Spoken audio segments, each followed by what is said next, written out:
meet the demand that is currently in the county. Jopur e kaunti ma Siaya oromo gi apisas mag weche pur e kinde dhialo odiechieng' yango chal mar lowo kendo yudo tiegruok e wi bero pur mag nyayo yuto margi maber.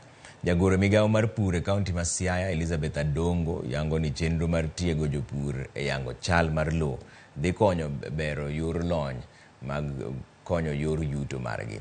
Olero ni dwaro nitiere mondo jopur omed wuok oko mar yudo tiegruok makama e thiro lal ma gisebedo ka giyudo e kinde keyo.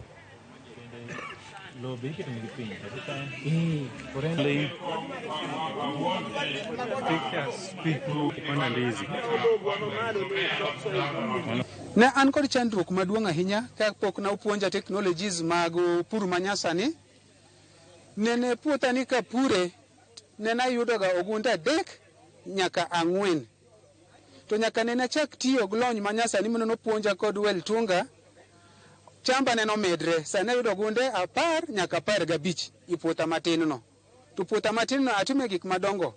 Agoye mtaro, apidhe rabolo, an gu mbande kuro, an gu njugu kuro. Odiechieng' ma kawuono en odiechieng' mwadwaro puodhe rit mar lowo.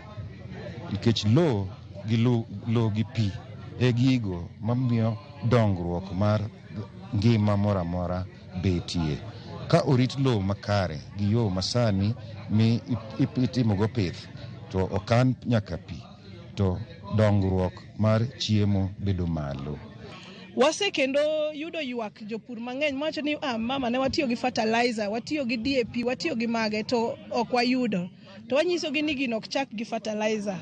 Gino chako gi gimilose dala, miloso. Koro wamor nikech ji obiro kae mokalo 500 mabiro mana neno ni to ukonyowa nade. To wanyisogi ni ne puodho ni ma oti godo mar oduma, ma otiyo gi technologies gi, to ing'i mae ma ok otiyo godo. Koro gimbe gineno nikech nene ng'owa e puonj. Ji ok dwa mana ni gisomo, gidwa neno gi wang'gi.